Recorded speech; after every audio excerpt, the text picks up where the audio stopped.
Now we know about cancer from our work with the keto is that getting patients step 1 into the ketosis stage reduces all of the factors that are contributing to their progressive disease.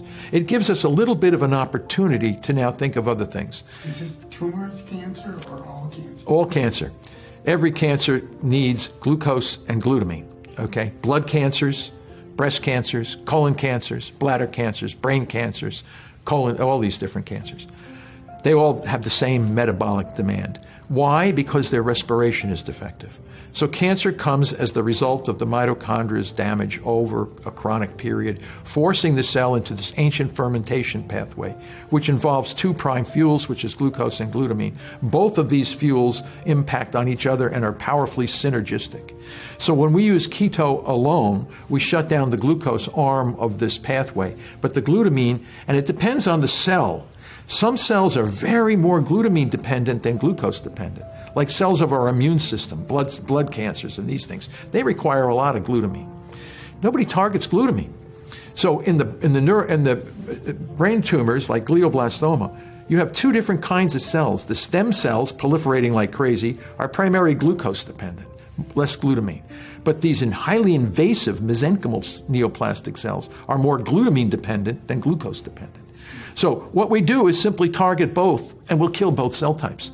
So when you do one, you'll kill this cell more than the other, and do that, you'll kill that cell. But if you take the 2 fuels away, you kill all the cells.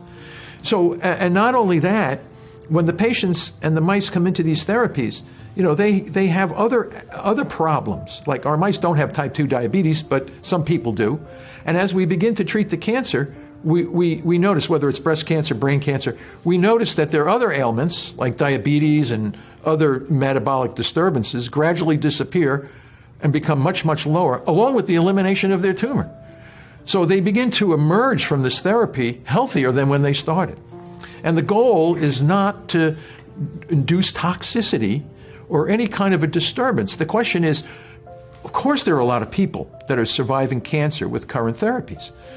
But as we heard from Justin and others, their bodies pay a significant price for that extra life.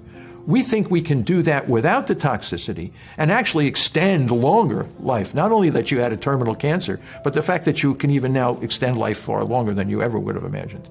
So we're doing it all with this, but it's a sophisticated metabolic transformation in the body, knowing how to use therapeutic ketosis as one part of the process and how to use specific drugs and procedures that work synergistically with therapeutic ketosis to lead to the eventual long-term management and resolution of cancer.